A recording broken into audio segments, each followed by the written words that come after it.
খাওয়ারে অনিয়মের অভিযোগে পচা ডিম এবং শুকনো ভাত রাস্তায় ফেলে অঙ্গনওয়াড়ি কর্মীকে আটকে রেখে বিক্ষোভ অভিভাবকদের। ঘটনায় উত্তেজনা ছড়ালো মালদার হরিশ্চন্দ্রপুর ১ নম্বর ব্লকের তুলসীহাটা পঞ্চায়েতের শিয়ালডাঙ্গি গ্রামের অঙ্গনওয়াড়ি কেন্দ্রে। উল্লেখ্য, খোলা আকাশের নিচেই চলে এই কেন্দ্রটি। অভিভাবকদের অভিযোগ, দীর্ঘদিন ধরে নিয়ম মেনে এখানে খাবার দেওয়া হচ্ছে না।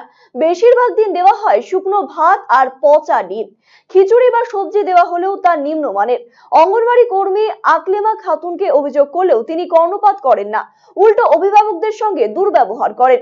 ৫ বছর আগে এলাকার এক বাসিন্দার জমিতে অঙ্গনওয়াড়ি কেন্দ্রের ভবন নির্মাণ হয়, কিন্তু প্রতিশ্রুতি অনুযায়ী জমিদাতা চাকরি পাননি, তাই পরবর্তীতে তিনি সেই ভবনের তালা বন্ধ করে দেন। তারপর থেকেই খোলা আকাশের নিচে চলছে সেন্টারটি। ভবন না থাকায় বাড়ি থেকে রান্না করে আনেন রাঁধুনি। সোমবার পুনরায় এই সেন্টারে বাচ্চাদের শুকনো ভাত এবং ডিম দেওয়া হয়।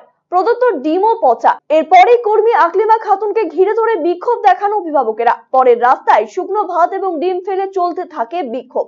যদিও গ্রামবাসীদের অভিযোগ ভিত্তিহীন বলে দাবি অঙ্গনওয়াড়ি কর্মী আকলিমা খাতুনের। অন্যদিকে বিক্ষোভের খবর পেয়ে আসেন সুপারভাইজার। অভিযোগ প্রমাণিত হলে পদক্ষেপ নেওয়ার আশ্বাস দিয়েছেন শিশু বিকাশ প্রকল্প আধিকারিক আব্দুস সাত্তার।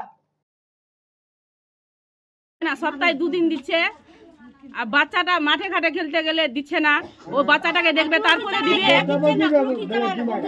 বাচ্চাটা যদি খেলতে যায় তাহলে দিবে না, বাড়িতে দেখবে বাচ্চাটাও তারপরে দিবে ডিম।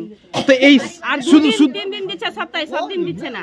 তো শুধু কি সাদা ভাত? হ্যাঁ, শুধু সাদা ভাত, তরকারি নাই, ভালো পচা আলু দিয়ে রান্না করবে, খিচুড়ি পচা মূলো দিয়ে।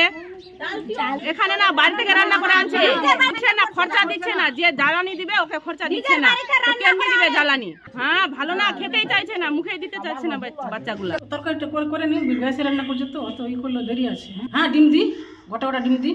ফালতু বলছে ওরা, আমি তো পচা ডিম কোথায় পাবো? দোকান থেকে কিনা তো। ও আজকে ওই হেল্পারে ও শুকে গেছিলো তো, ওই জন্য রান্না করছে সাদা ভাতে। হ্যাঁ, কাল থেকে খিচুড়ি। কোন জায়গা ওই রান্না করে দিবে না? 3000 টাকা মাছ চাইছে যে। তো বলছে মিথ্যা বলছে, মিথ্যা, একদম মিথ্যা। এরকম তো হয় না যে পচা ডিম দেবে। তবু আমরা দেখছি। আমি সবাইকে বলেছি, সবাইকে পাঠিয়েছি ইনকোয়ারি করতে। দেখা যাক, যদি এরকম হয় যে পচা ডিম দিচ্ছে বা নিম্নমানের খাবার দিচ্ছে, তাহলে যথাপযুক্ত ব্যবস্থা নেওয়া হবে।